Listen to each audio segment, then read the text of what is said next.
Aleluia! Vocês estão bem? Amém. Gente, que igreja boa, né, essa aqui? Não senti firmeza, não. Bom, eu acho, tá, Glaucio? Eu acho. É um clima muito agradável. É inexplicável. Não sei dizer. É uma calmaria, uma paz, uma leveza, uma unção. Vocês estão muito abençoados aqui, graças a Deus. Desejamos é que Deus faça com que as coisas caminhem ainda mais, multiplique, Deus aumente, traga mais pessoas, né? Vamos comprar aqui as casas do bairro, em nome de Jesus. Vamos tomando posse, né, gente? Vocês sabem sobre o que a gente vai falar hoje à noite? Vocês estão sabendo, né? Esse assunto é um assunto considerado delicado, porque tem havido muita controvérsia hoje, principalmente por causa do advento das redes sociais, a internet. Então, hoje qualquer pessoa que tem uma conta no Facebook, a pessoa se acha já um catedrático, um PhD em divindade, o maior diabologista de São João do Meriti. E as pessoas vão dar as suas opiniões com toda, né, a autoridade que supostamente tem. E a gente vê muito debate, muita briga sobre essa questão de calvinismo e arminianismo. E eu, particularmente, não sou arminiano. Algumas pessoas supõem que se você não for um, você tem que ser o outro. Eu discordo. Eu não sigo a linha de Armínio, o que ele cria, o que ele pregava, o que ele ensinava. Nunca li nada a respeito do que ele deixou escrito. Mas eu sei que eu sou totalmente contra o calvinismo. E antes da gente mergulhar na palavra, deixa eu até colocar aqui o meu cronômetro, senão a gente vai se embora até meia-noite. Mas antes de mergulhar na palavra, eu trouxe aqui um livro para indicar para vocês. É um livro maravilhoso da editora Reflexão, do Dr. Roger Olson. Esse livrinho vermelho que está aqui na minha mão, o nome dele é Contra o Calvinismo. Ele trata sobre todas as questões necessárias para se ter conhecimento da doutrina calvinista, o que é a predestinação fatalista, essa suposta eleição de Deus de fazer com que algumas pessoas cheguem a alcançar o céu e outras sejam destinadas ao inferno. E ele aborda todos os pontos da conhecida tulipa, né, que é o acróstico ou o acrônimo pelo qual os calvinistas se identificam ou se apresentam, dizendo aquilo que creem. São 5 pilares da fé calvinista que estão relacionados às letras da palavra tulipa em inglês, T-U-L-I-P. E daqui a pouco a gente vai falar um pouco sobre isso, para vocês se situarem a respeito do que isso trata. Mas, obviamente, nós só vamos ter aqui 50 minutos, 1 hora aproximadamente. A gente não vai se aprofundar, não vai dar para falar muita coisa. Eu acho que eu estou mesmo na luz desse negócio aqui, né? Ele está piscando aqui no meu olho. Estou sentindo aqui um pouquinho. Mas nós não vamos nos aprofundar. Alguns de vocês, tenho certeza, vão desejar conhecer mais, estudar mais. Não tem como a gente pregar a Bíblia toda numa noite só, né? Alguns de vocês talvez saiam até mais confusos, tá? Não é uma promessa, é só uma possibilidade. Tudo bem? Só os vivos, por favor. Vocês podem dizer amém de vez em quando? Só para saber se vocês estão aqui mesmo. Porque eu estou vendo um monte de cara, mas não sei se o espírito e a alma estão presentes. Então, gente, a gente vai mais bater um papo, vai conversar, não vai ser uma exposição apologética, nem exegética, não vai ter nada de aprofundamento textual. Vamos sim citar alguns textos, mas eu quero que vocês pensem. Eu gosto de falar sobre esse assunto, e é uma coisa que mexe comigo profundamente em minhas emoções, porque eu me converti por causa dessa palhaçada. Essa ideia, é palhaçada isso, dizer que Deus pega uma pessoa e joga no inferno e fica rindo da cara da pessoa, porque é para a sua glória. Isso é diabólico. Mas antes de ser crente, eu já desconfiava de que isso não tinha sentido.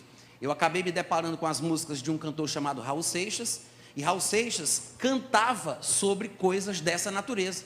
De fato, há músicas do Raul, e vocês devem conhecer, alguns de vocês devem saber quem é Raul Seixas, pelo menos quem nasceu de Sacha para cá, talvez não saiba, mas de Sacha para lá, eu acho que não vai haver dúvida, né? Sacha é a filha da Xuxa, para quem não sabe disso também. Mas quem nasceu de Sacha para lá, sabe quem foi Raul Seixas. E hoje em dia, ainda no aniversário de morte do Raul, as rádios tocam, reportagens aparecem na televisão, até mesmo os programas, os jornais televisivos falam sobre o grande Raul Seixas, que foi o pai do rock nacional.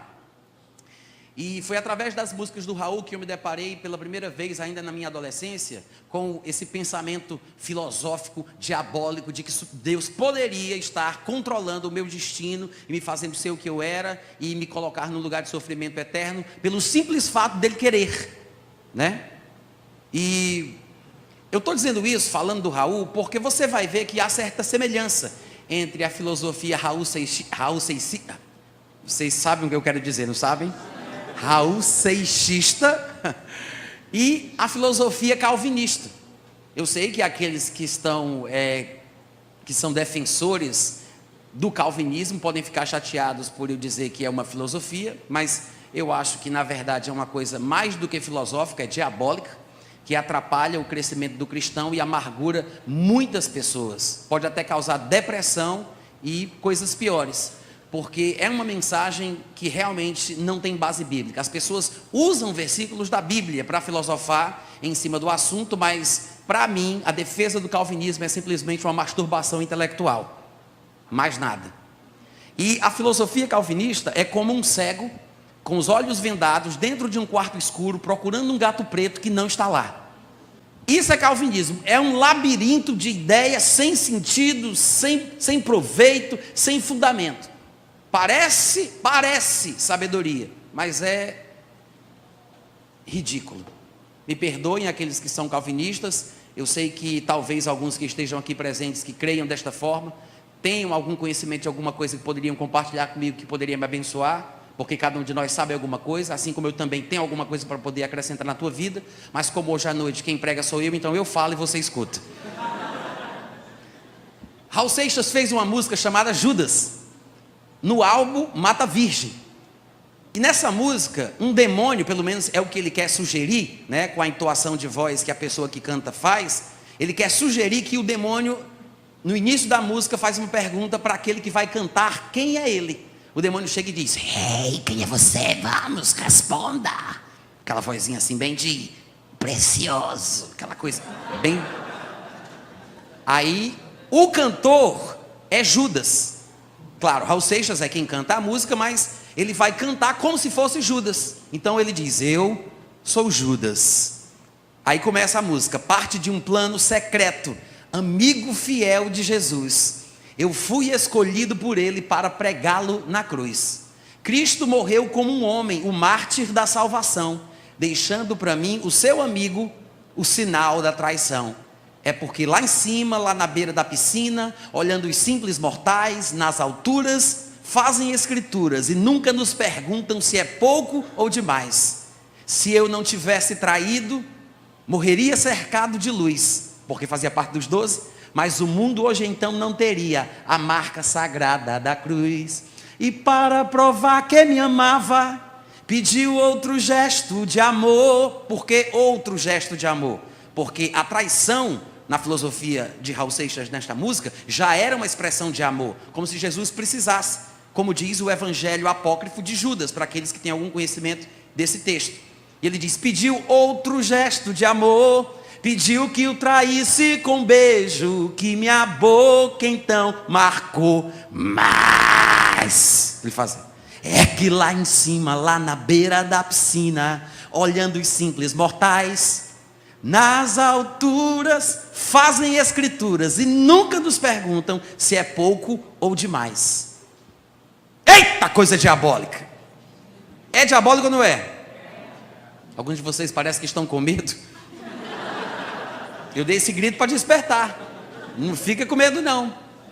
Agora, essa filosofia apresentada na música de Raul Seixas é a mesma, com outras palavras, né? Com a eloquência, a retórica do pregador evangélico, é a mesma filosofia, a mesma ideia que o calvinismo ensina. Judas supostamente teria sido predestinado, ele não tinha escolha, ele foi eleito por Deus para trair Jesus, foi escolhido por Deus para fazer o que ele fez. E o argumento lógico que ele apresenta na música chega até ser convincente. Ele diz, se Jesus não tivesse morrido, como é que a gente seria salvo? Se Judas não tivesse traído, como é que a gente poderia estar aqui? Seguindo a mesma linha de raciocínio, a gente tem que dizer, graças a Deus que Adão pecou. E já pensou a desgraça da nossa vida se Satanás não existisse? porque não teria tido a queda, né? Adão não teria caído, Jesus não teria vindo e a gente não teria sido salvo. Satanás, louvado seja o teu nome. Só falta a gente pensar isso. Só que a ideia é que Deus tem o controle absoluto sobre tudo, sobre os mínimos detalhes, sobre cada coisa que acontece. A ideia deles é essa, de que tudo que acontece só acontece porque Deus quer, porque Deus quis. Ou seja, se estamos aqui hoje na igreja, se somos salvos, se é que somos, porque ninguém sabe, só Deus sabe, porque Ele é quem determina quem vai ser ou quem não vai. Não adianta você crer no coração e confessar Jesus, porque pode ser que no final da sua vida você chegue lá na porta e pergunte: Deus, posso entrar? Aí diz: com licença, aí você não está na minha lista, porque você não foi eleito para isso. Você está aqui querendo ser, mas quem decide é Ele. Então, supostamente, alguns estão aqui porque Deus quis que estivesse. Alguns são salvos porque Deus quis que fosse. Mas os que estão no mundo, ou os que nunca vão ser salvos, porque estão impossibilitados pela soberania divina, de poder escolher Jesus como Senhor das suas vidas, estes tais, segundo eles, irão para o inferno. Eu acho, gente, que se uma pessoa está no mundo, vivendo em pecado, rejeitou Jesus, e não veio para a igreja, e insiste assim até o dia da sua morte, e ela faz isso porque Deus quis que ela fizesse, eu acho que uma pessoa dessa merece entrar no céu, porque está fazendo a vontade de Deus. Eu estou pregando muito bem hoje à noite, cadê os amém, aleluia? Não faz sentido, não faz sentido, mas eles acham que isso é a bondade de Deus. Há muitos anos atrás, quando eu ainda morava na cidade de Fortaleza, eu tinha um grupo de oração na minha casa, e vinham pessoas de diversas denominações. E uma determinada amiga minha, que fazia parte de uma igreja onde as pessoas lá pregavam esse tipo de pensamento diabólico, de que Deus é quem determina, e que nem todo mundo pode ser salvo, porque só vai ser salvo quem Deus quer, e os que vão para o inferno vão porque Deus quis que fossem, para a sua glória, para mostrar o seu controle absoluto sobre tudo e sobre todos. Uma amiga minha, que fazia parte desse grupo de oração, uma vez me chegou com uma carta. Em 96 eu me mudei para Campina Grande, para morar com um casal de americanos do Alabama, e o grupo se desfez. Algumas pessoas ficaram em contato comigo, e eu os orientei. Depois a igreja da qual eu faço parte foi aberta lá através desse grupo, mas essa irmã voltou para a sua igreja. E depois de um tempo ela me escreveu uma carta que eu sempre trago comigo, e eu gosto de ler para as pessoas, para elas entenderem o quanto sentimentos como esse, ideias como estas, podem complicar a vida de uma pessoa. Depois dela parar de ouvir os tipos de ensinamentos que eu ministrava, e ela voltar àquele ambiente, àquela influência, ela ficou tão perturbada do juízo, que um dia ela me escreveu que eu fiquei até apavorado. No dia 10 de agosto de 1997, ela me escreveu a seguinte carta: saudades, são tantas coisas que passam pela minha cabeça que eu não sei por onde começar. Primeiramente eu queria te confessar, Natan, que eu tenho o meu coração, porque sei que vou levar muita bronca pelo que você vai ver lá. Eu não gostaria de te decepcionar, muito menos preocupar, mas também não quero mais aparentar o que não sou. Se você quer mesmo saber como eu estou, eu vou começar pelo pior, o espiritual. Posso quase ouvir você dizendo agora: misericórdia. Meu relacionamento com Deus está complicado. Talvez você vai me dizer que eu devo buscá-lo mais, orar mais, etc. mais. O fato é que eu cansei de fazer isso exatamente porque não obtive dele resposta alguma. Pelo menos não pessoal, como indivíduo, como sempre pensei que fosse. Mas sempre fazendo parte de uma coletividade, no meio do povão. Nada direcionado a problemas e decisões específicas. Nada. Você me conhece um pouco e você sabe como sempre eu busquei com sinceridade e tinha meu coração sedento. Não é que me ache a melhor ou a pior agora das criaturas. Eu só gostaria de me sentir, aliás, saber que sou especial para Ele. Se faço diferença ou não no seu tão seleto número de escolhidos. Cada dia mais eu acho que Ele faz sim acepção de pessoas. Imagino que você deve estar de queixo caído ao ler tudo isso, altamente decepcionado e super aflito. Me desculpe, eu sei que eu devo até estar beirando o abismo da blasfêmia, mas eu gostaria que ele se manifestasse de alguma maneira, nem que fosse para me repreender. Nem que fosse para me repreender. Tudo o que fiz ou disse nesses tempos foi só para chamar a atenção dele. Afinal, Deus não corrige o filho a quem ele ama? Então, ou eu não sou filha, ou ele não me ama. Não sei mais nem do que pensar. Eu estive bem pior, sabe? Eu vivia deprimida, chorava o tempo inteiro, clamava a ele, sim, por alguma resposta, uma palavra amiga, e nada. A dúvida de tudo o que sempre quis ser verdade deu-me medo de tentar o suicídio, como por 2 vezes eu quis. Para falar a verdade, não sei mais quem eu sou. Sinto-me abandonada por ele, por mais que você vai me dizer que não. Sinto-me órfão de pai pela 2ª vez. Tenho medo de tudo. Acho-me vulnerável. Não sei no que crer. Acho que no final ele conspira contra mim, porque eu não me rebelei. Eu vivo temendo a sua vingança. E se a predestinação realmente existe, como alguns acham, será que eu não fui escolhida para ser outra coisa e eu é que estou insistindo em querer ser parte do povo eleito? Pensa nisso, gente. Sabe o que eu queria, Natan? Eu queria respostas. Dialogar com alguém que me conhecesse e não me recriminasse logo de cara. Eu preciso de ajuda, eu sei disso. Mas eu tenho tanto medo de conversar com alguém a respeito de tudo isso, talvez ninguém entenda que eu, que sempre fui tão firme, tão crente, esteja passando por uma crise mais ou menos 18 meses, 1 ano e meio, tão forte quanto essa. Mas, como se diz, maior gigante, maior é a queda. A minha mãe talvez até suspeite, mas ela não tem certeza do que esteja acontecendo. E eu até quero que continue assim, ela já tem preocupação demais. Até porque, quem deveria ser, falando de Deus, quem deveria ser o mais preocupado com a ovelha que se perde, continua para mim surdo, mudo e cego. Talvez eu me aproximando de você, ele agora me note. E você também, vê se não me esquece. Desculpe o besteirol acima, mas não me abandone. Aguardo ansiosa os seus carões. Gente, isso aqui acontece com muito mais frequência do que a gente imagina. E essa doutrina do inferno tem causado isso com muitas pessoas. Quando você começa a estudar a respeito do assunto, mergulhando na história dos próprios apologetas calvinistas, você vai descobrir que alguns deles tinham depressão por não ter certeza se eram eleitos. Porque na filosofia calvinista você não tem como saber. É uma coisa que depende de Deus. Eles têm toda uma equação para tentar adivinhar quem é ou quem não é, mas não se baseiam nos textos que nós deveríamos conhecer, considerando a Bíblia como uma revelação progressiva. Textos mais simples, que são mais claros, deveriam ser recebidos. E não tentarmos inventar respostas a partir de textos que são mais complexos e mais obscuros. O que está mais claro deve revelar o que está mais complicado. Amém, gente? Amém. É como montar peça, é como montar um quebra-cabeças. Um quebra-cabeça de 500 peças. Você primeiro joga tudo aquilo em cima de uma mesa, vai desvirando pecinha por pecinha. Tem que ter paciência. Depois que você espalha tudo em cima da mesa, você começa a separar talvez por cores, tentando colocar mais perto as peças que têm as mesmas cores, as mesmas tonalidades. Depois você vai tentar encaixar pela forma, procurando o que encaixa em que.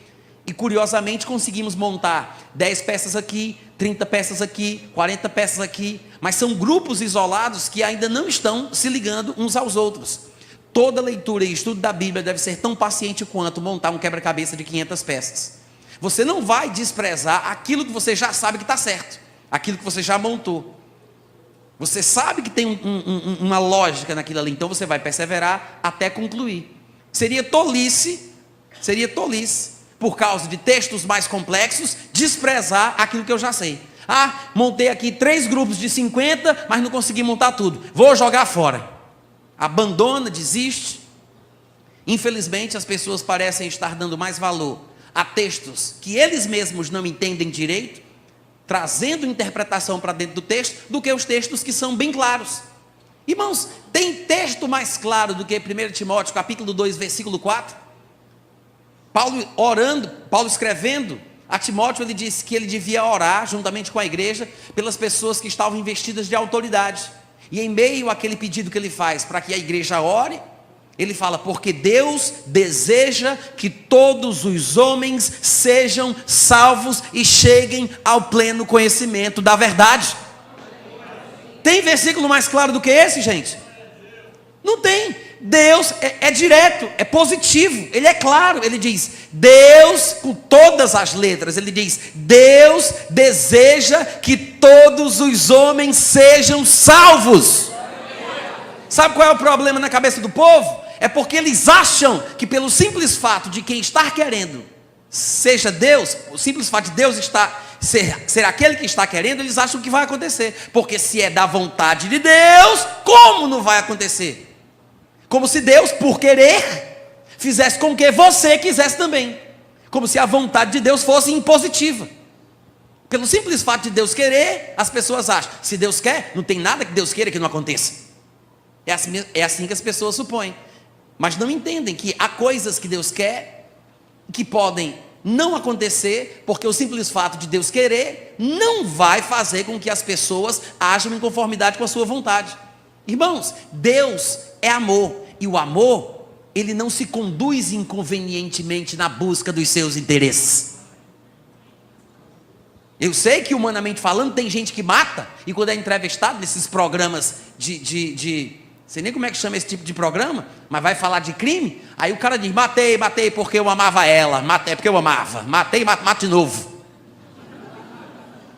Porque amava, matou porque amava, deu tapa porque amava. Mas o amor de Deus é diferente. O amor do tipo de Deus é aquele que não se conduz inconvenientemente, que não busca os seus próprios interesses, ele respeita a decisão do outro, mesmo que não concorde. Respeito não é sinônimo de concordância. Tem muita gente que não entende isso. Ai, por que Deus colocou a árvore do conhecimento do bem e do mal no jardim do Éden? Ele não estava mal intencionado?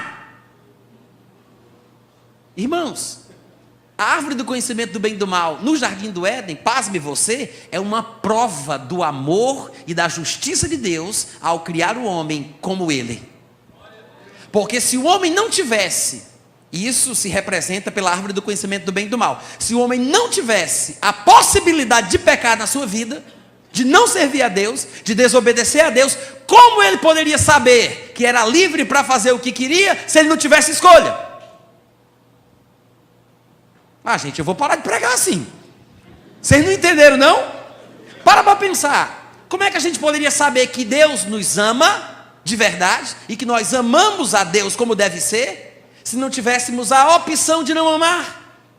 Como é que eu poderia saber que eu sou livre de verdade se eu não tivesse a escolha, a opção, a oportunidade de pecar?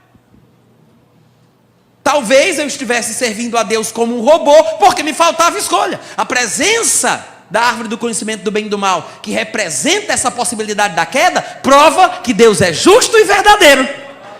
Então, quando a Bíblia diz que ele me fez como ele, uma duplicada em espécie da própria categoria divina, capaz de tomar decisões até sujeitar e dominar a terra, isso quer dizer que eu tenho que ter condição, eu tenho que ter a opção de não servi-lo, de não amá-lo, de não obedecê-lo. A oportunidade de pecar é uma prova de que eu sirvo a Deus porque quero e não porque me falta escolha. As pessoas pensam errado, de ponta cabeça, e ficam fazendo esse malabarismo teológico e criam uma caricatura de Deus. E eles não sabem falar sobre Deus como convém, de acordo com a Bíblia, pelo menos no meu ponto de vista. É assim que eu entendo. E eu digo que isso mexe comigo emocionalmente, por isso é que eu às vezes falo coisas muito fortes, quando estou pregando sobre isso, sou bem contundente e firme, porque isso mexeu comigo, me fez ter um surto psicótico, eu fiquei completamente louco, tentei matar minha irmã enforcada, corri no meio da rua, fui hospitalizado e fui amarrado no manicômio na casa de repouso Nosso Lar. Nosso não, só meu, né, que vocês não foram, mas é o nome lá da casa. Casa de repouso Nosso Lar. Eu fiquei enjaulado um mês, louco, por causa de ideias como estas, da música Judas de Raul Seixas, que é totalmente igual ao que se prega hoje em dia, com um linguajar e um palavreado cristão, porque usam versículos, mas a ideia do inferno é a mesma, gerando dúvida, causando opressão. Claro que a pessoa não vai ficar simplesmente louca porque ela se debruça sobre ideias como estas. O meu caso, em particular, aconteceu porque, além de eu fumar maconha, cheirar cola, tomar alguns compromissos para me drogar, a minha família, por parte de mãe, toda ela era preenchida por esquizofrênicos. primos, tios, uma avó, então de loucura eu entendo.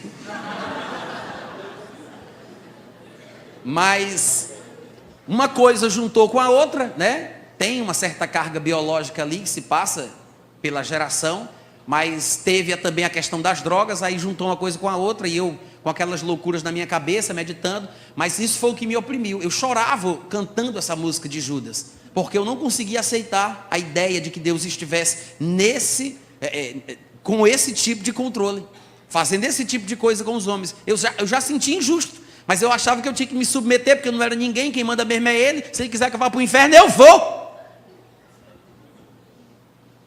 E aquilo me angustiava. Quando eu me converti, que eu fui congregar na minha primeira igreja, algumas pessoas lá que eram discipuladores e pregadores, que faziam parte do grupo de formadores de opinião da congregação, eles criam nisso. E eles usavam Romanos 9 para atacar com a Bíblia na minha cara, para tentar me convencer a mesma coisa que Raul Seixas não tinha conseguido. Aí eu disse, é um complô, só pode estar me perseguindo. Eu vim do mundo, fui para o manicômio, vim para cá, o pessoal está falando nisso ainda. Aí foi por isso que eu me indignei com essa mensagem. E eu decidi estudar, buscar, orar em línguas, pedir a Deus misericórdia, que Ele me ajudasse, que eu não conseguia entender, que não podia ser. E as respostas, pelo menos, que eu precisava, vieram. Pode ser que as que outras pessoas precisem sejam diferentes das minhas, mas as respostas que eu precisava ter dentro do texto de Romanos 9, eu recebi. E depois você pode até acessar o meu site, natanrufino.com.br, é o meu nome, e lá você vai encontrar áudios, uma seção tem textos, áudios e vídeos. É de graça, gente, pode acessar e edificar a sua vida. Mas se quiser mandar oferta, eu recebo. Você vai lá em áudios, aí você procura predestinação, são várias categorias, tem casamento, relacionamento, escatologia, aí tem predestinação. Clica lá você vai encontrar diversos áudios, entre eles você vai ver um momento ou outro fazendo um seminário onde eu exponho Romanos 9, versículo por versículo. Então se você quiser dar uma olhadinha, está curioso, olha lá no site, depois baixa, faz o que você quiser. Mas é triste. Eu não sei se vocês conhecem o que é a filosofia, a doutrina calvinista. A tal da tulipa, que é um acróstico, um acrônimo, com a palavra tulipa em inglês, ela tem um significado para cada letra, né? Tulip, T-U-L-I-P. O T é para total depravação, ou depravação total. Total depravation, em inglês. Isso quer dizer o seguinte, basicamente, em poucas palavras, parafraseando, quer dizer que o ser humano não presta para nada. Nada, nada, nada. É totalmente depravado, desde quando ele nasce até o dia da sua morte. Claro que eles usam versículos da Bíblia para tentar sustentar essa ideia. E assim eles mostram que o homem é simplesmente imprestável, está realmente já pela sua própria natureza destinado à danação eterna. Então, se o homem não vale nada, não presta para nada e vai para o inferno, não é culpa de Deus. Se Deus quiser salvar 1, 2 ou 3 destes homens, Ele está sendo bondoso em salvar alguns, mas não é a culpa dele o povo ser mau e por causa disso sofrer as consequências da sua maldade. Então o conceito da depravação total é o primeiro pilar doutrinário do calvinismo. Mas nós, quando vamos estudar a Bíblia, percebemos que há textos que mostram que existe alguma bondade no ser humano. Existe ainda algum reflexo, um facho de luz que mostra a divindade de Deus perdida na natureza humana. Porque sabemos que o homem foi feito à imagem e semelhança de Deus. E mesmo Paulo, no Areópago, em Atos capítulo 17, quando estava falando com filósofos epicureus e estoicos, ele disse: Deus fez toda a raça humana a partir de um só homem, para que a gente buscasse a Deus, se porventura tateando possamos achar, se bem que Ele não está longe de cada um de nós. Paulo falando para filósofos que não eram religiosos, não eram crentes, não eram uma igreja, nem uma sinagoga judaica. Ele disse: Deus não está longe da gente, porque nele vivemos, nos movemos e existimos. Como se não bastasse, veja que ele está falando isso com pagãos, aqueles em cuja cidade ele encontrava templos que diziam ao Deus desconhecido. Aí ele vai e diz para eles, como um dos vossos próprios poetas declarou: somos todos filhos de Deus. Na nossa versão em português diz: descendência, geração é a palavra. Mas quando você começa a procurar versões em outros idiomas, você vai ver, ou mesmo hoje em dia com os nossos celulares e tablets, podemos conferir a palavra grega no original e vemos que ele está falando ali sobre descendência, sobre ser filho, ser gerado de Deus. Paulo diz, como um dos poetas de vocês falou, e eu concordo, somos todos descendência divina. Até Jesus disse, que vós que sois maus, falando como pecadores, que vós que sois maus, sabeis dar boas coisas aos seus filhos? Ele diz que os pecadores amam quem os amam. Então eles não são totalmente imprestáveis, inúteis ou depravados, como as pessoas às vezes querem sugerir. Não dá para a gente mergulhar mais no assunto, mas fica a dica. Depois vem o U da tulipa, que é unconditional election, eleição incondicional. O que isso significa, Natan? Traduz aí para a gente. Eleição incondicional significa que Deus é aquele que vai eleger as pessoas para serem salvas, incondicionalmente. Não há qualquer condição para que uma pessoa seja eleita à salvação. Isso quer dizer que Deus é quem decide. Antes mesmo da pessoa ter nascido, Deus já decidiu projetar o nascimento dela para ela ir para o inferno. Porque Ele escolheu que tal pessoa vai para o céu e tal pessoa vai para o inferno. Até os calvinistas acham isso tão forte que eles se dividem entre si e alguns, considerados mais equilibrados, mais amenos, não tão radicais, não tão rígidos, eles dizem que Deus simplesmente escolhe pessoas para serem salvas. E as outras? Não, Ele simplesmente deixa ir para o inferno porque elas merecem mesmo. Não é que Ele escolhe para ir para o inferno, Ele escolhe para ser salvo. E quem vai para o inferno não é escolha dele? Não, Ele nem fez nada, só deixou o fluxo seguir. Não é culpa dele. Ora, se Ele tem a capacidade de escolher quem Ele quer salvar, e Ele arbitrariamente, me permitam falar assim, incondicionalmente, pode pegar qualquer um para ser salvo, e Ele decide escolher apenas alguns, irmãos, isso não é bondade, isso é maldade. Se uma pessoa tem condição de salvar todo mundo numa situação de risco, e Ele só salva alguns, mas Ele tem condição, Ele pode salvar todos, mas não salva porque não quer. Ah, meu irmão, isso aí está errado. Isso é uma forma de escolher quem vai para o inferno.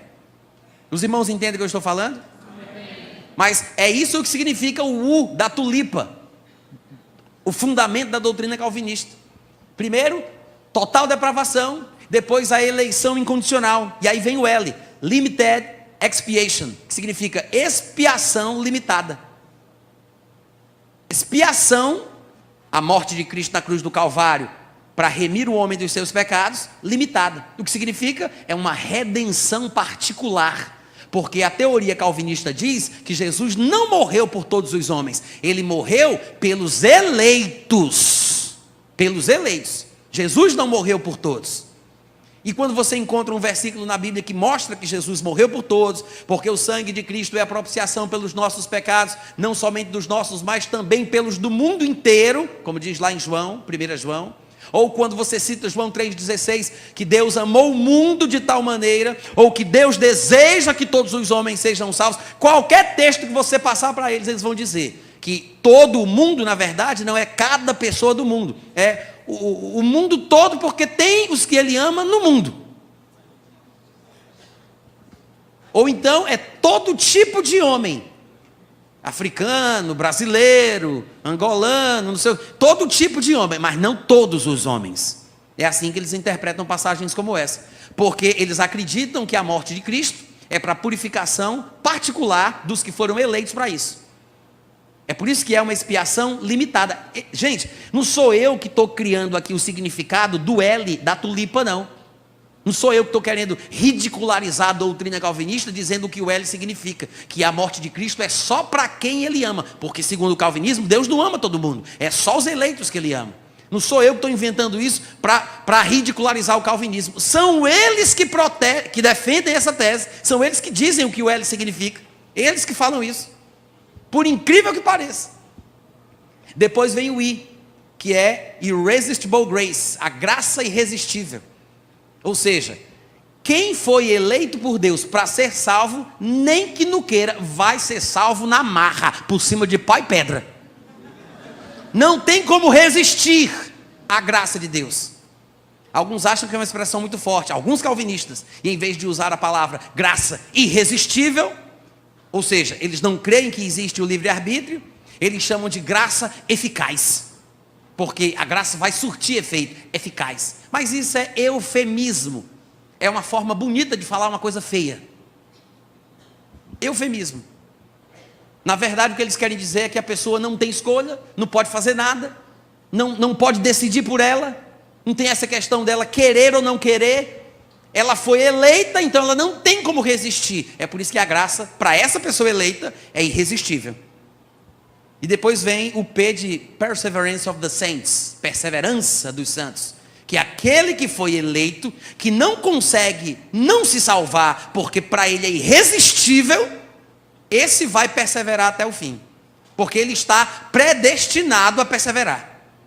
É uma loucura, gente. Isso é uma loucura, é uma doidice. Não faz o menor sentido. E nós vimos, 1 Timóteo 2,4 diz: Deus deseja que todos os homens sejam salvos. Nem todos os homens serão salvos só porque Deus deseja. Nem todos os homens. A Bíblia diz: andarão dois juntos se não estiverem de acordo. Deus pode ter uma intenção, mas não quer dizer que aquilo se manifestará na vida das pessoas por quem ele almeja aquele cumprimento. Não vai se manifestar porque tem que ter acordo. Não andarão dois juntos se não estiverem de acordo.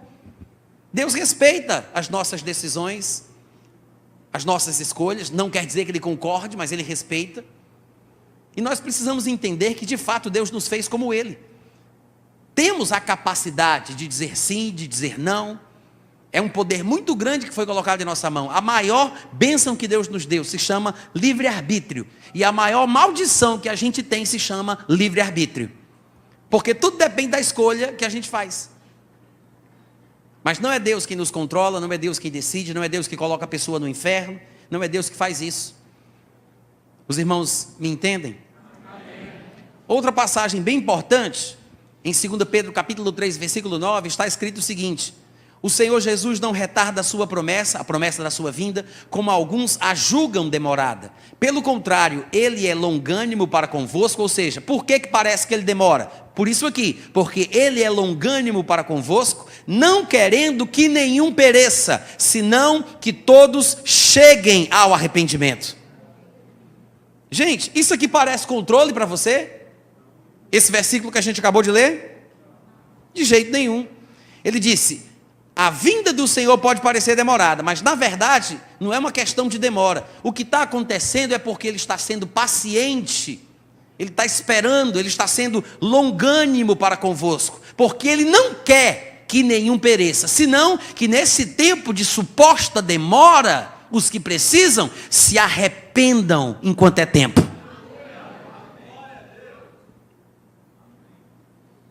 É claro demais para mim. E nós lembramos daquilo que Jesus Cristo experimentou quando entrava em Jerusalém, lá em Lucas capítulo 19, versículo 41 a 44. Eu sei que às vezes a gente não associa com essa ideia do livre-arbítrio e da liberdade que o homem tem para escolher, tomar decisões. Mas você vai observar que Jesus Cristo, quando ele vê a cidade de Jerusalém, no versículo 41, diz que ele, ao ver a cidade, chorou. Gente, se Jesus, aqui na terra, nos fez conhecer a vontade do Pai, porque Deus falou muitas vezes aos pais pelos profetas de muitas maneiras, mas nos últimos dias nos falou a nós pelo Filho.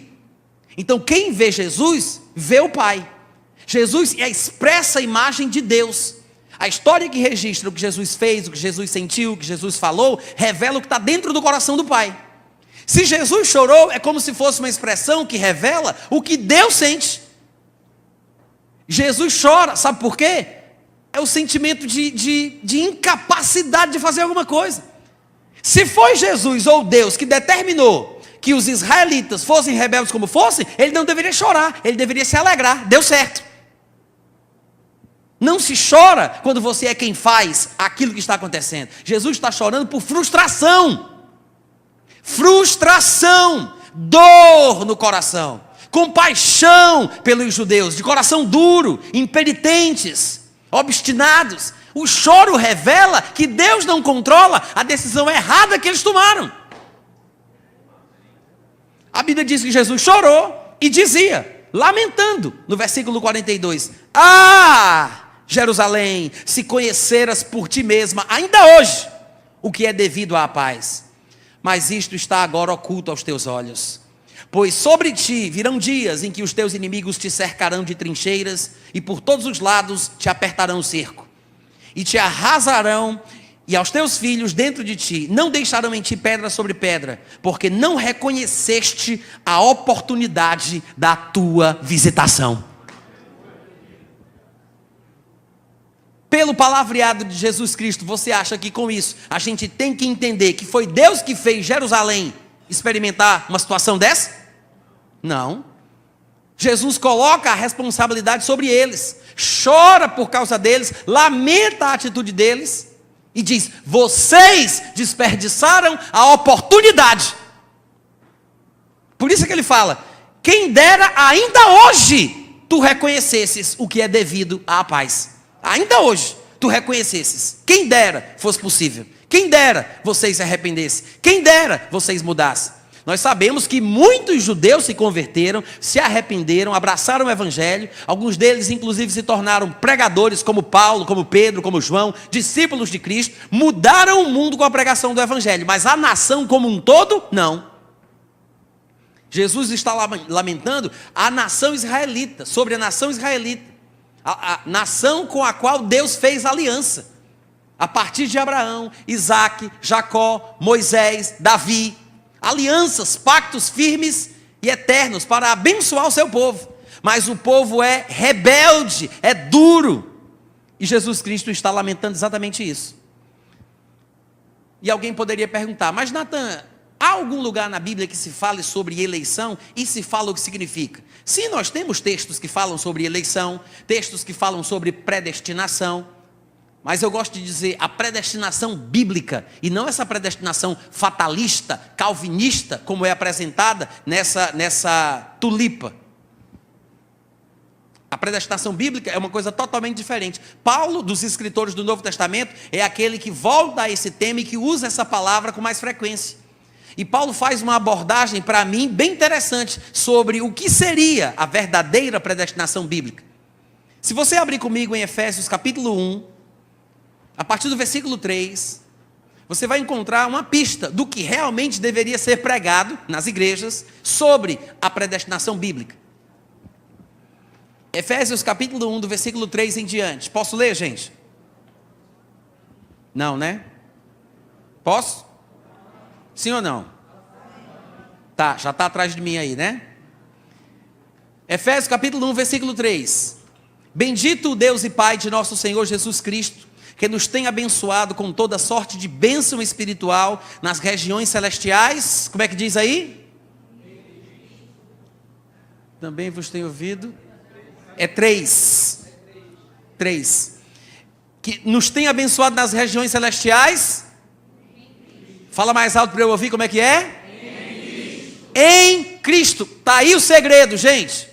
Está aí a resposta. As bênçãos espirituais com as quais Deus nos abençoou foram concedidas a nós em Cristo. Quem estiver em Cristo tem a bênção. Você vai ver, eu já estou aqui dando uma prévia do que Paulo há de falar nesse texto, mas você vai ver que a predestinação bíblica apresentada por Paulo aqui em Efésios capítulo 1, especialmente no versículo 5 e 11, e apresentado por Paulo em Romanos capítulo 8, especialmente no versículo 23, 28 e 29. Você vai ver que a predestinação bíblica, ela diz respeito mais ao nosso destino por termos vindo a Cristo, do que eu ter recebido Cristo porque era o destino. Versículo 3, mais uma vez, bendito Deus e Pai de nosso Senhor Jesus Cristo, que nos tem abençoado com toda sorte de bênção espiritual nas regiões celestiais em Cristo.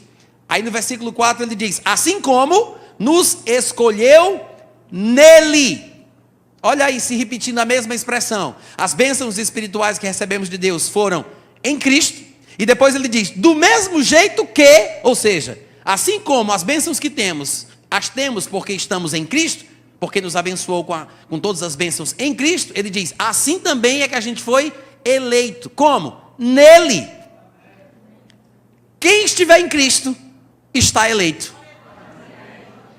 É por Cristo que nós somos salvos. Em Cristo é que nós somos eleitos. Em Cristo. Quem vier para Cristo estará eleito e predestinado para um determinado fim previamente estabelecido. Agora, tem que estar em Cristo. É isso que ele diz. Nos escolheu nele, antes da fundação do mundo, para sermos santos e irrepreensíveis perante ele, e em amor nos predestinou.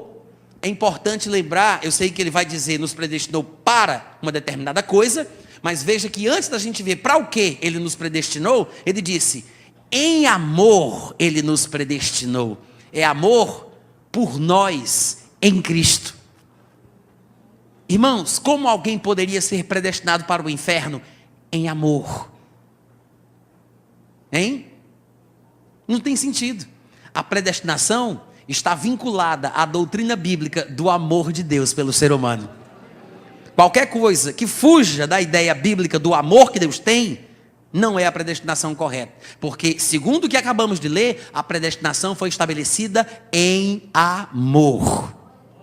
Em amor nos predestinou para ele, para a adoção de filhos. Aqui a gente talvez não entenda, porque pensamos que ele está falando que hoje que estamos em Cristo, somos filhos de Deus adotados. Na verdade, é uma expressão pobre. É uma expressão que foi mal traduzida. Ele não está dizendo que somos filhos adotados. Ainda que em alguns lugares isso apareça, por causa da tradução que fizeram da expressão original, em nenhum lugar a Bíblia diz que nós fomos adotados por Deus. Muito pelo contrário. A Bíblia diz que nós fomos gerados pela divina semente de Deus. Sabe o que significa? Significa que você não foi recalchutado, você foi recriado. Você é uma nova criatura. Você não foi simplesmente adotado, como as pessoas têm pensado ao longo dos anos. O que a Bíblia diz é que nós temos que ver o grande amor que nos concedeu o Pai, a ponto de sermos chamados de filhos de Deus. E, de fato, nós somos filhos de Deus. É o texto que diz isso. É o texto que diz isso. 1 João, capítulo 3, versículo 1, 2 e 3.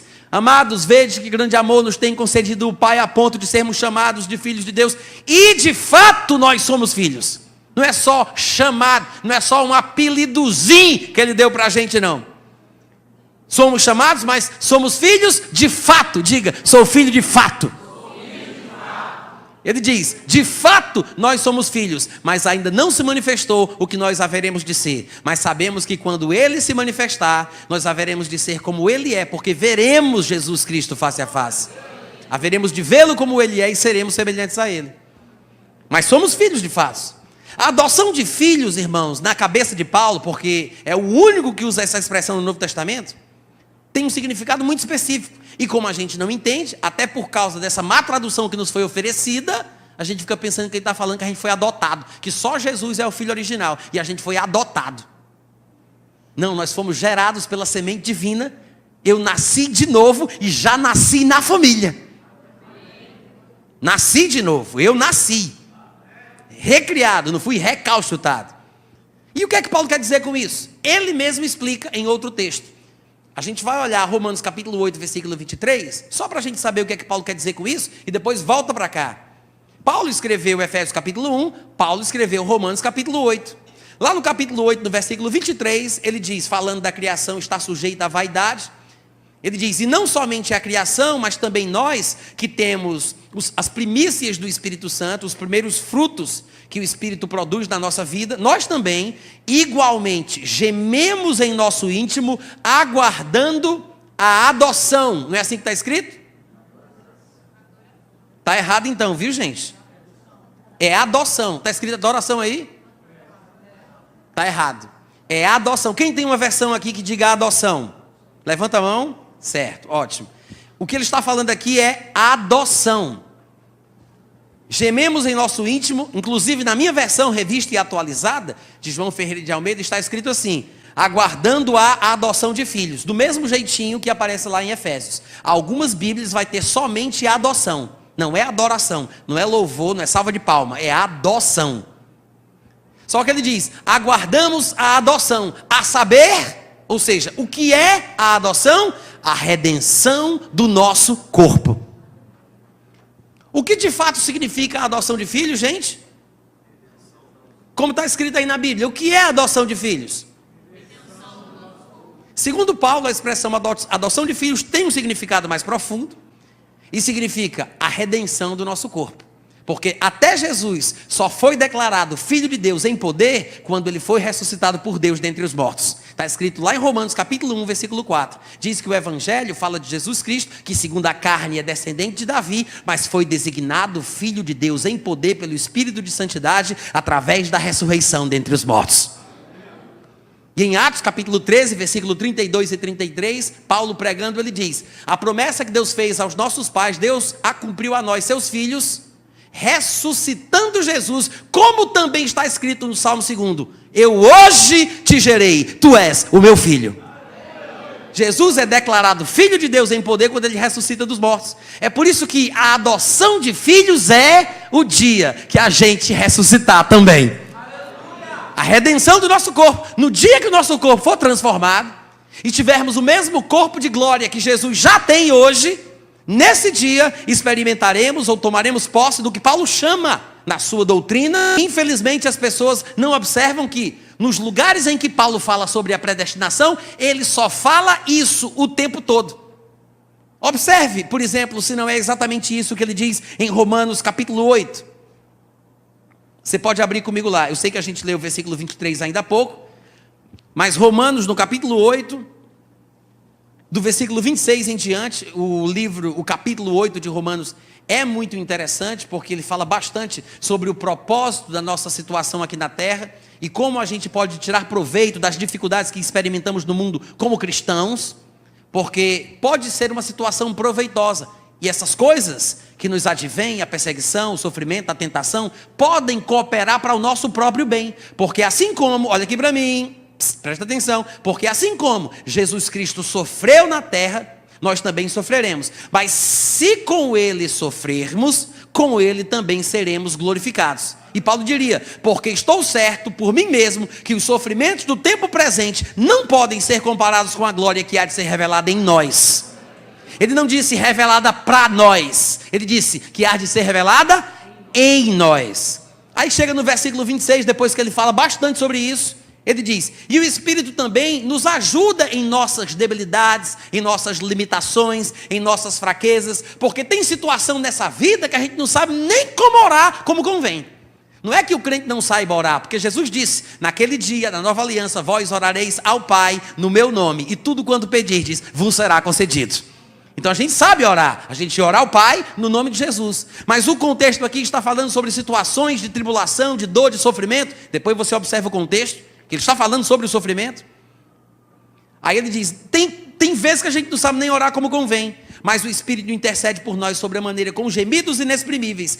E aquele que sonda os corações sabe qual é a intenção do Espírito, porque é segundo a vontade de Deus que ele intercede pelos santos. Agora, sabemos que todas estas coisas, está implícito, sabemos que todas estas coisas, todos os sofrimentos, todas as tentações, todas as perseguições, tudo que a gente experimenta aqui, cooperam para o bem daqueles que amam a Deus.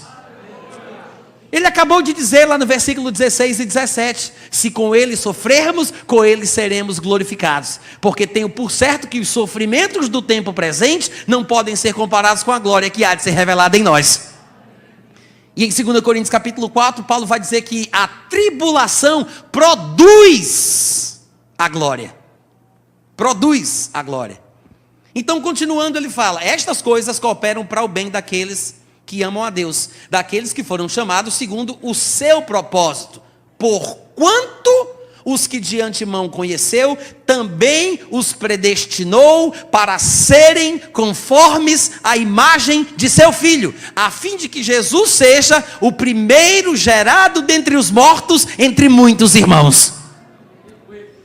Quando a Bíblia fala que a intenção de Deus é que Jesus seja o primogênito, e que Ele tem o propósito de que nós sejamos como Ele, porque Ele nos predestinou para sermos conformes à imagem do seu Filho, Ele não está falando sobre termos a imagem que Jesus tinha quando estava na terra. Ele está falando sobre termos a imagem que Jesus tem tem agora no céu.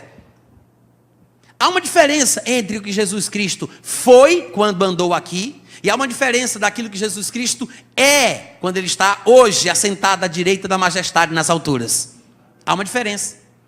Enquanto ele esteve na terra, ele sofria, ele passava por tribulações, né? Ele experimentou exatamente as mesmas coisas. É por isso que ele diz que se a gente sofrer como Cristo, a gente vai ser glorificado como ele, porque é o nosso destino. Se a gente passar pelo que Cristo passou, se a gente sofrer como ele sofreu, pelas mesmas razões que ele sofreu, não estamos falando aqui sobre sofrer desnecessariamente, coisas que Satanás pode colocar na nossa vida, doença, miséria, situações desmoralizantes e paralisantes que Satanás oferece. Eu não estou falando disso, eu estou falando sobre sofrimentos bíblicos. A Bíblia diz que os sofrimentos cooperam para o nosso bem, porquanto Deus nos predestinou para ser igual ao que Jesus Cristo é, por causa do que ele passou quando estava aqui. Ele sofreu e entrou na sua glória. Quando eu sofro como ele, eu também serei glorificado. Porque ele me predestinou para ser como ele. Se você conferir comigo em 1 João capítulo 3, aquele texto que eu falei aqui, decorado, mas em 1 João capítulo 3, a partir do versículo 1, veja que ele diz: vede que grande amor nos tem concedido o Pai, a ponto de sermos chamados filhos de Deus, e de fato somos filhos. Por essa razão é que o mundo não nos conhece, porquanto não o conheceu a ele mesmo. Ele diz que nós somos o que Cristo Jesus Cristo foi. Ele disse, não o conheceu. Olha a conjugação verbal apontando para o passado. Ele diz, o mundo não nos conhece, porque não o conheceu. Então Paulo está dizendo, João está dizendo, o que nós somos hoje é o que Jesus Cristo foi. É por isso que o mundo não nos conhece no presente, porque não o conheceu no passado. E aí ele acrescenta, amados, agora, por enquanto, até então, até o dia da nossa morte, nós somos filhos de Deus. E ainda não se manifestou o que haveremos de ser num futuro breve. Agora, nós sabemos que quando Jesus se manifestar, seremos semelhantes a Ele, porque haveremos de vê-lo como Ele é. Ele está falando que Jesus não é o que Ele foi. Por isso é que ele disse, o mundo não nos conhece porque não o conheceu. Mas quando Ele se manifestar, nós haveremos de vê-lo como Ele é. O que Ele foi, a gente já sabe. Mas quando Ele se manifestar, a gente vai ver o que Ele é. Em outras palavras, João está dizendo que nós somos o que Ele foi, mas seremos o que Ele é. Você pode repetir isso comigo? Diga, somos o que Ele foi, mas seremos o que Ele é. É a mesma coisa que na linguagem de Paulo ele chama de predestinação. É por isso que a gente viu Efésios capítulo 1, versículo 5, o que é que ele fala? Deus em amor nos predestinou para Ele, para a adoção de filhos. O que é a adoção de filhos? A adoção de filhos é a redenção do nosso corpo. Aí quando chega em Romanos 8, 28 e 29, ele diz, porquanto nos predestinou para sermos conformes à imagem que Jesus Cristo tem. Não a que ele teve, mas a que ele tem hoje, que a gente não sabe qual é. E João fala, é por isso que o mundo não nos conhece, porque não o conheceu. Mas quando ele se manifestar, seremos semelhantes a ele, porque haveremos de vê-lo como ele é. Esse é o nosso destino. Essa é a predestinação bíblica, real. Essa é a predestinação bíblica. Só que as pessoas usam a palavra predestinação isolada do seu contexto para falar sobre tudo o que acontece no mundo, tudo. E não de acordo com o contexto que aparece na Bíblia. Romanos 9 nem está falando sobre predestinação. Pena que a gente não possa falar sobre isso aqui. Até porque não dá para pregar a Bíblia toda numa noite só, né? Mas coloque isso na sua cabeça. A predestinação é para que sejamos a imagem e semelhança de Jesus Cristo. É por isso que nós temos textos e textos que falam a respeito desta espera que temos aqui nesta vida até a manifestação de Jesus. Filipenses capítulo 3, versículo 20, por exemplo, diz o seguinte: a nossa pátria está nos céus, de onde nós estamos aqui na terra esperando, aguardando o Salvador, o Senhor Jesus. E ele continua, o qual transformará o nosso corpo de humilhação para ser igual ao corpo da sua glória, segundo a eficácia do poder que ele tem de até subordinar a si todas as coisas. Por que esse corpo é de humilhação? Porque as coisas que Deus nos deu em nosso espírito são tão grandiosas e tão valiosas, que quando nós percebemos que este tesouro está num vaso de barro, isso é humilhante.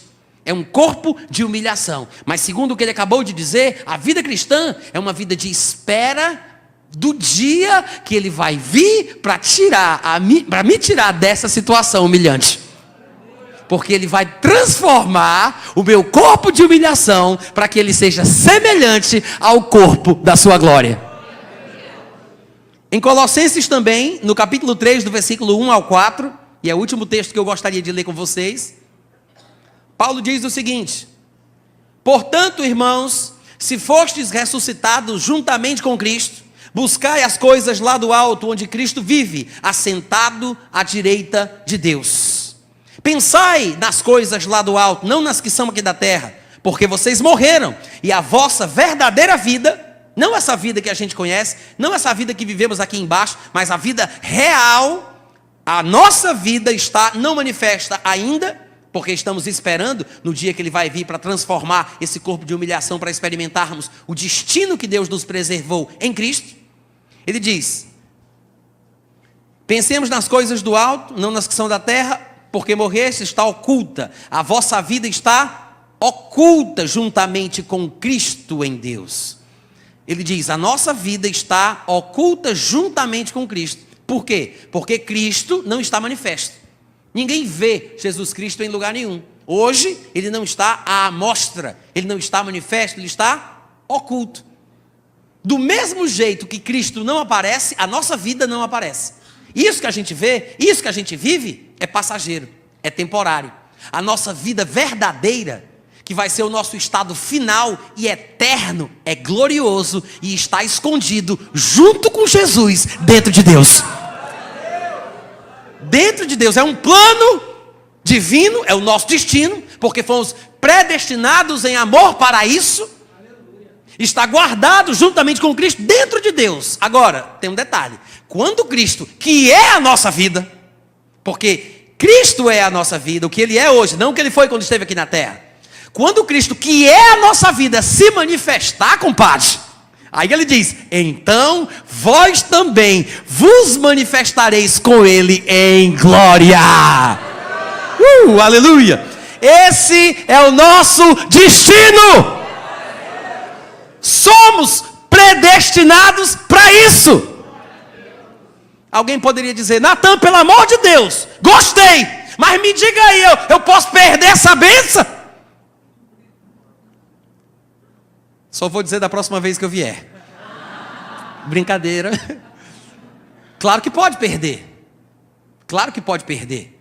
Porque o destino previamente estabelecido, ou a predestinação, é em Cristo. Em Cristo.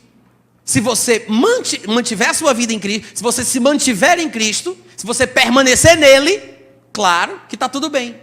Ah, Natan, mas se eu pecar, se eu cair, o que é que vai acontecer? Bom, depende. Se você, por exemplo, vai fazer uma viagem, um cruzeiro aí pela Europa, e você dentro deste barco, se você leva uma topada e cai dentro do barco, está tudo bem. Eu vou deixar vocês meditarem um pouco e depois eu continuo. Se você está no barco fazendo um cruzeiro e você tropeça e cai dentro do barco, está tudo bem. Mas se você tropeçar e cair fora do barco, lascou-se. Simples assim. Os irmãos entendem o que eu estou falando? Se perseverarmos, irmãos, se ficarmos firmes, se não negarmos a Jesus Cristo, nós temos um destino previamente estabelecido. Sabe como é que se faz isso? Eu vou usar aqui uma parábola do mundo natural, né? Fazendo uma analogia, que é uma relação de semelhança entre coisas diferentes. Quem aqui sabe andar? Eu, por favor, gostaria que você levantasse a sua mão, caso seja você, se encaixe nesse perfil, mas eu queria ter um feedback. Então eu queria saber quem aqui, porventura, sabe andar de escada rolante. Quem? Isso, obrigado, pode baixar, obrigado. Eu quero conferir de novo. Quem sabe andar de escada rolante? Como é que você faz para andar de escada rolante? Calma, não é trabalho de equipe, não. Olha pra cá. Gente, o pessoal diz assim: ah, Natan, para andar de escada rolante é a coisa mais fácil do mundo. Eu não faço nada. Faz. Primeiro você decide ir, né? Você decide ir. E você dá um passo, pelo menos, para subir na escada. Se você vai dar mais passos para acelerar, não interessa. Mas um passo você tem que dar. Deu o passo, o que é que você faz? Aí sim, você fica firme na decisão que tomou. Se você ficar firme, a escada rolante ela foi projetada de uma forma tal que ela vai te conduzir ao destino previamente estabelecido. Se você sabe andar de escada rolante, você vai conseguir chegar até o fim. Fique firme na decisão que você tomou por Cristo. Fique firme na palavra. E a palavra, que é lâmpada para os teus pés, é luz para os teus caminhos, vai te levar ao destino previamente estabelecido. Ô glória! Amém! Aleluia! Glória a Deus! Aleluia! Maravilha! Você foi abençoado hoje à noite? Muito obrigado pelo carinho, é sempre muito bom estar aqui. Eu espero que eu tenha mais oportunidades de estar com vocês. E, por favor, antes de ir embora, compre os meus livros. Um abraço.